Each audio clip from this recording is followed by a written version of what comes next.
Yeah, so we are closing in on Punchestown. It looks like we're going to have a bit of nice ground at Punchestown. Willie, how do you train your horses so that they can still sort of be ready for Punchestown?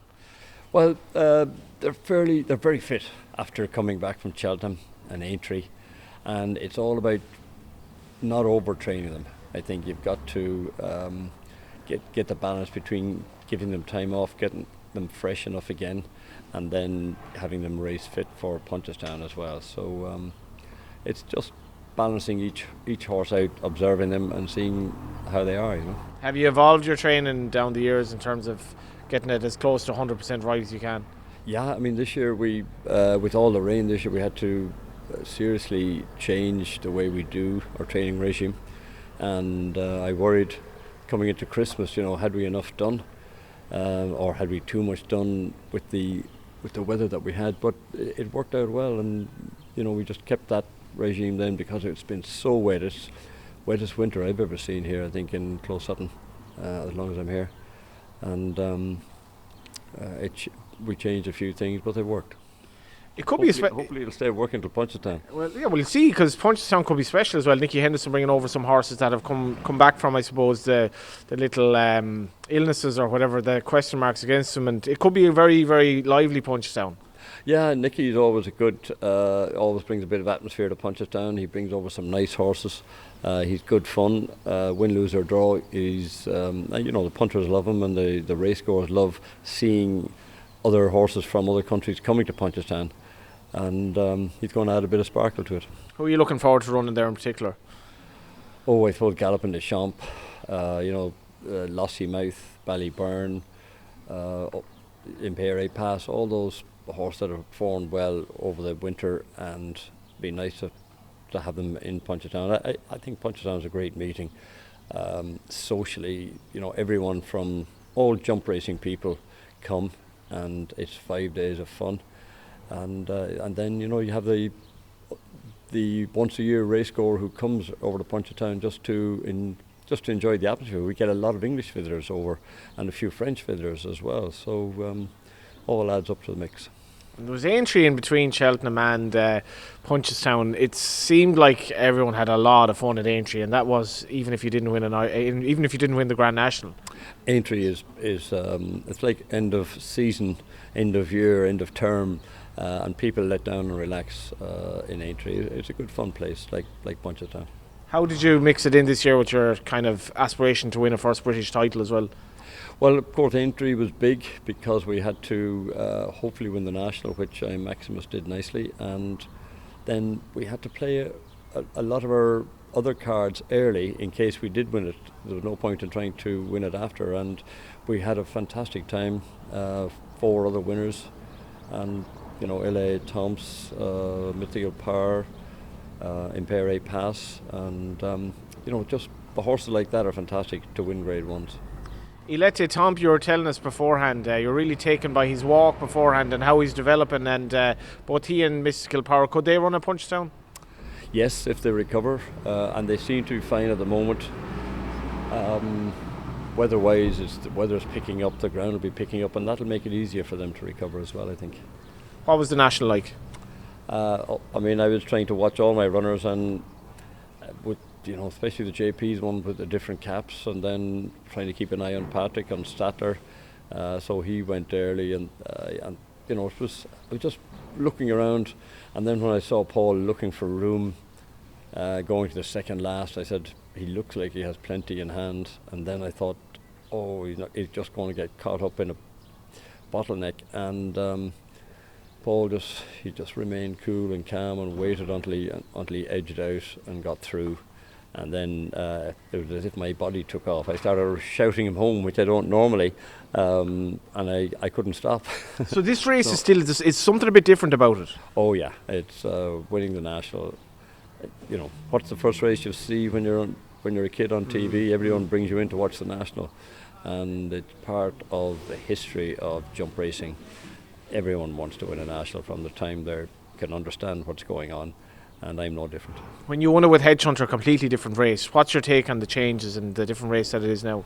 Well, you've got to go back further than Hedge Hunter. Go back to the early 80s, maybe the late 70s, when the race was nearly closed down altogether.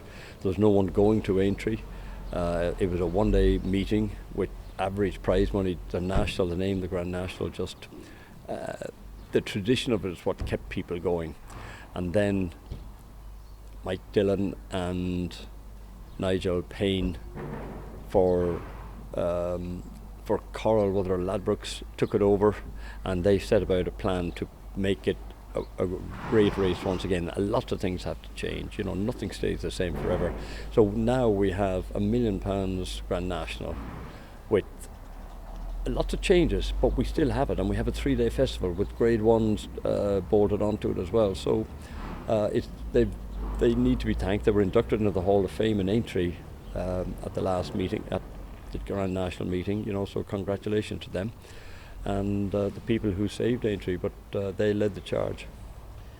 So you're a looker of racing and you're watching that race. You think you enjoyed that spectacle, and like all your horse was probably still in contention nearly at the third last. Yes, it's a tremendous race to watch, and you probably better watch it on the big screen rather, because the horses are going away from you and coming back towards you rather than being on the mile make course where you can watch them. But the tension is there. Everyone wants to win that race, and I'm no different. So, how did you find the reaction to Cheltenham? Because a lot of people are saying Willie Mullins is winning all these races, but I feel from you as well, you do want really good competition in terms of the other powerhouse yards, and I didn't sense you got much enjoyment out of Nicky Henderson's kind of Cheltenham either. No, I mean that was when a player, one of your colleagues, things go wrong, it could be you, so there's no enjoyment in that. Funny, I didn't get the papers, maybe the press have that domination thing, but all the English punters, like when I walk through the crowd, they say, "It's great to see you over here, great to see all your good horses over here, and we're going to come over to Punchestown, and we're coming to Dublin Racing Festival." They're the two ones that they want to come and see all the time. So they helped make the Dublin Racing Festival this year, the English punters. They did, and I think we're going to see a lot more of them. So I'm not getting that narrative from the guy on the ground in England. They don't look at me as Irish ringers. They're just a good team of horses, and they want to see the good horses running. But now we have a title race, and even Paul Nicholls and like Skelton, you can. There's a bit of a buzz about it from everyone participating. There is, yeah. It's going to make it exciting for the end of the season, and that's no harm either. When did this come into your head? Okay, well, I might actually have a shot at this. Well, after Cheltenham, and then obviously you had to win the Grand National to put us right up there, which we did, and but so before Aintree, it was on our minds, but. It was a gamble because, we had to win the National, and like I had 8 runners in the National. I thought 5 or 6 of them could easily finish in the first 5 or 6, and they didn't. Only 2 of them did. So that's the way. It's. I thought I had as good a team ever for the Grand National. So it just shows you the nature of the sport. People are saying the track is more predictable now. Probably is, but yet. We brought over horses there that we thought were very good, and they weren't able to finish in the first 8. And now you want to win the British title, so you need your owners to say, okay, I'm happy to run the horse in Ayr, I'm happy to run the horse there. And it's interesting you were saying that they've been very kind of supportive. Yeah, coming back from Aintree, they were all ringing me, texting me, say, look, if you think you'd want to bring my horse to Perth or Sandown or Ayr, go ahead. They want to be part of it. And that's, people ask me what's the success here, and I always say it's the team.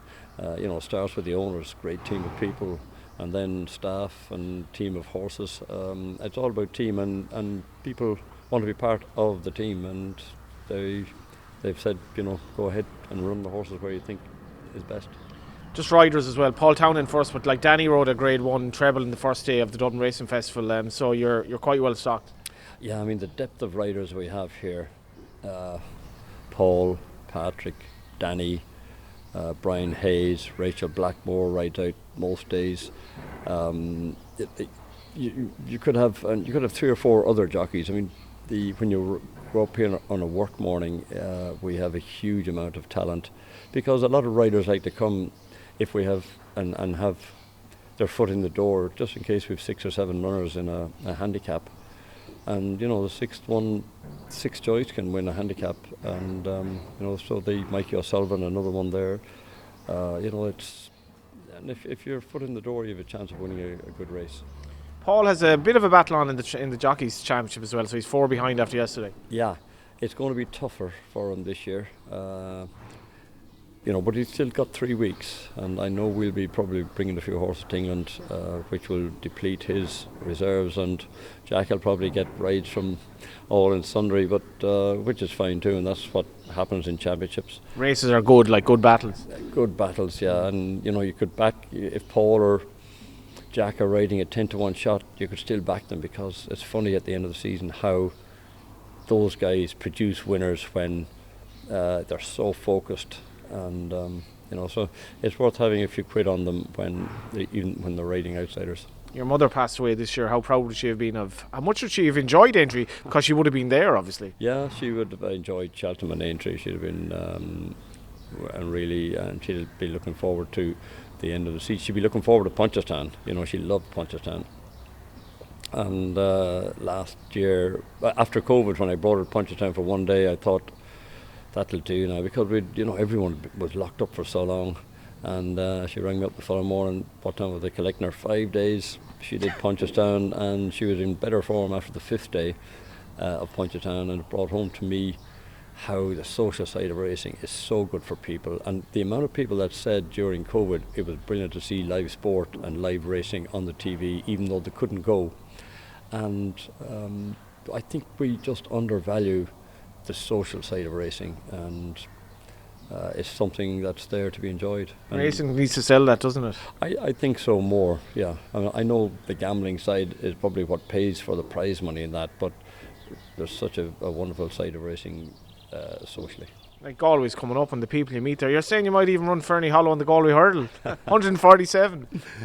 Well, you wouldn't know. We need to get them out. But Galway, I mean, when you look at the crowds that come to Galway from all parts of the world, the west of Ireland just descends back for their holidays and go to the Galway races, and you just meet everyone. People, that's their once a year place to meet. People come back from America, people come back from the continent, Australia, and they all know they're going to meet one another at the Galway races. Fall in love there. Would happen. Last question. So, if you win the British Trainers title, who are we all invited, and where's the party? Ooh, we'll have to recover. It's been a few parties. I suppose it'll be locally anyhow, so we'll wait till after Punchestown before we do anything like that.